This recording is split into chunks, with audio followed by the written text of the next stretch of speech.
Hey everybody, Alex from SeemsGoodMagic.com here. I know, long time no see. It's been a few months. I'm finished with my second semester of nursing school. I passed. I'm still there. So I have good news and bad news. Bad news first. I'm back at school on January 13th, so I only have a few days of freedom, a few weeks.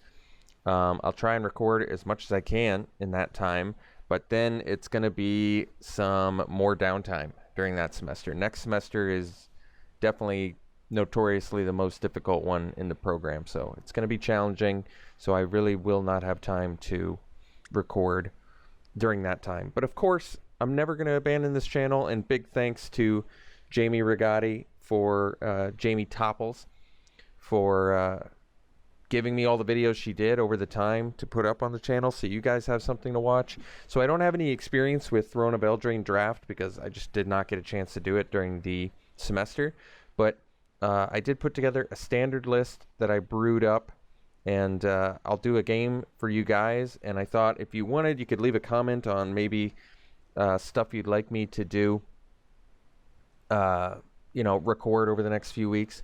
I guess I'd prefer to not do Throne of Eldraine drafts only because I don't have any experience with them, so I don't feel like I'd be a good resource on them.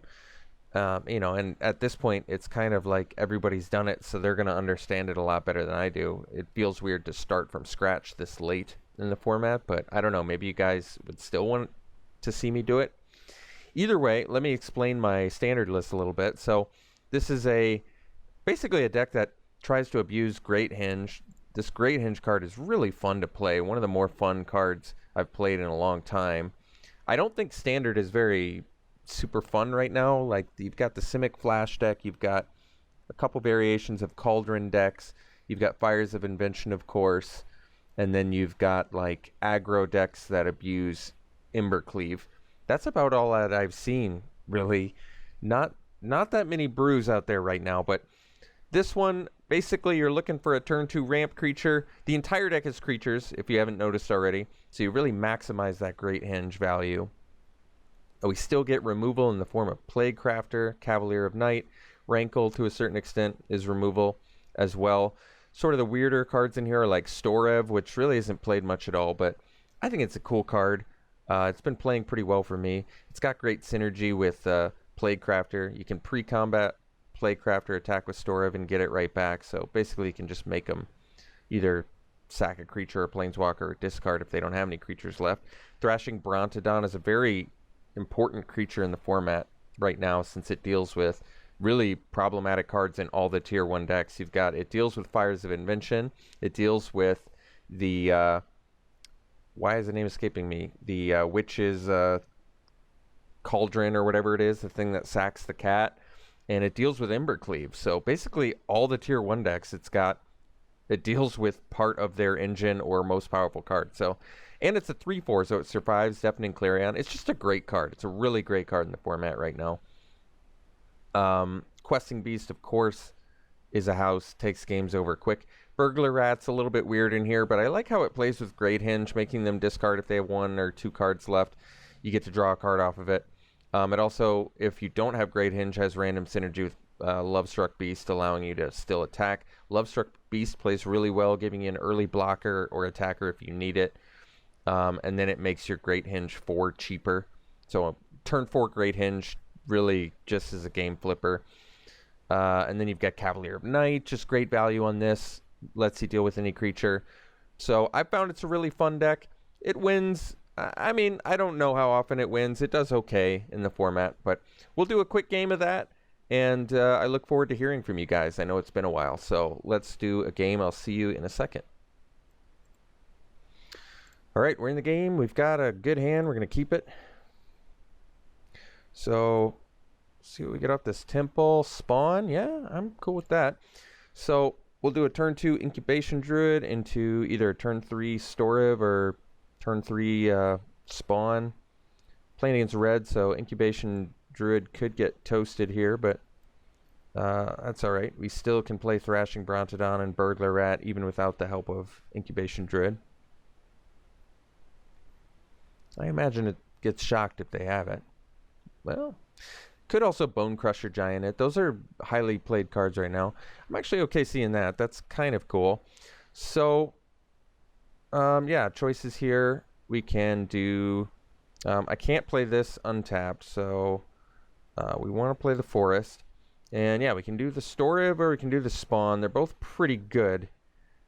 Might make more sense to play Storev, just it beats a little bit harder. But yeah, because Spawn hits me too. Let's do Storev.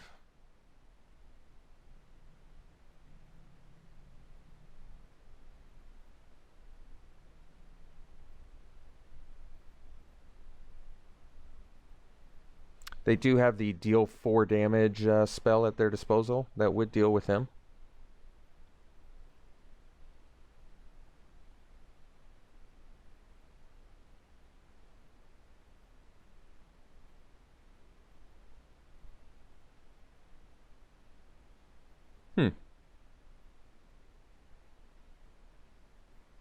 Okay.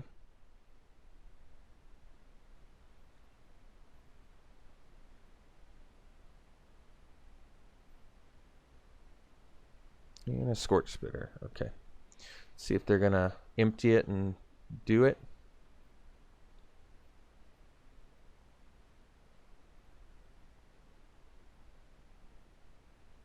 Looks like they are.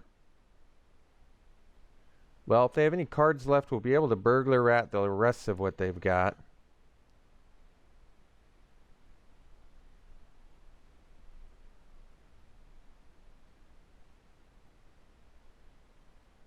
Burning us. This would be a good time to draw that Great Henge. Okay. So we can get the Swamp out. And we have 5 mana, so we can do the Burglar Rat. And we can play the Spawn if we get some damage in too, actually. That's pretty good. So let's attack with Storev.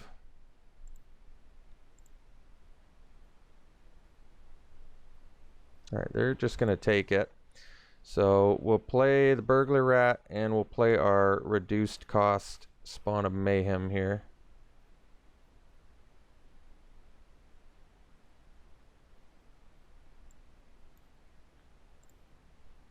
Next turn we can get our Incubation Druid up, adapted, and play the Thrashing Brontodon.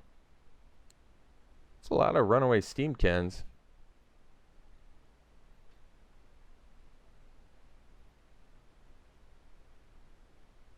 I'm kind of okay blocking here if we can, just because Storev's going to let us get it back. Let's see if they're ready to attack yet. They're not ready to attack yet, which is pretty interesting. Okay, so we can adapt and get in with the Spawn of Mayhem. They don't have any cards left. That's good news. Let's play the castle, I guess. We'll adapt here. We'll drop the Brontodon. And we'll get in with the Spawn.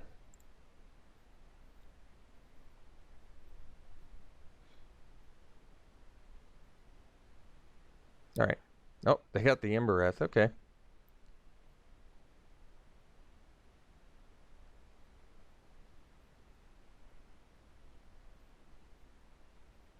We can definitely kill them if they attack with everything, so that's not going to work. I'm willing to trade my Brontodon.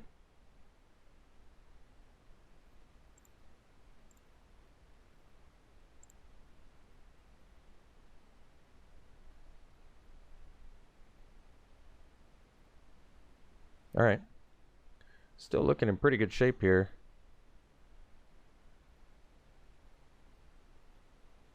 Okay.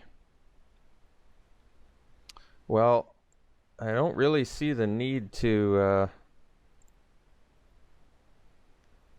overextend ourselves here by using Castle Lochwain and losing 2 life. We don't need to do that. So let's just get in with Spawn. I mean, they die next turn to Spawn on their own here.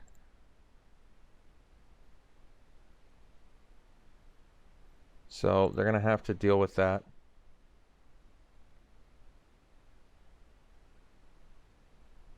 And I think they have to attack here. No choice. Okay. So since they have the Embereth, let's figure out the best blocks here. We want to go... We can do this, this, and... Let's see. Suppose, because they're going to want to use that Castle Embereth, I suspect. If I do this, and let's say they can burn us for 3, that takes us to 7. This gets pumped. Well, I don't want the... I want to make sure I'm getting Steamkins off the board here. I think we can survive this. We'll find out.